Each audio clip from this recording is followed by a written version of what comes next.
Is your Samsung Galaxy phone unresponsive, leaving you stuck on a frozen screen and unable to do anything? Don't worry, we'll get it working again. The first and simplest solution is a force restart. Press and hold the power and volume down buttons simultaneously. Keep holding them for about 10 to 15 seconds. Even if you see the Samsung logo appear, this often resolves minor software glitches that cause your phone to freeze.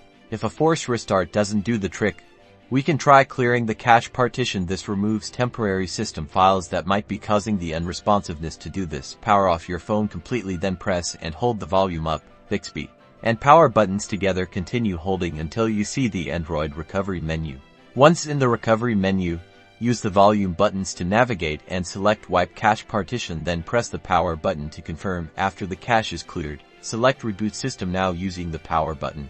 If your phone is still unresponsive after those steps, a factory reset might be necessary. This will restore your phone to its original manufacturer settings, erasing all your data, so make sure to back up anything important first. To perform a factory reset, go to Settings, then General Management, then Reset, and finally select Factory Data Reset. Follow the on-screen prompts to complete the process. After the reset, your phone will restart. This process can take a few minutes. Hopefully, your Samsung Galaxy phone is now responding and working like new.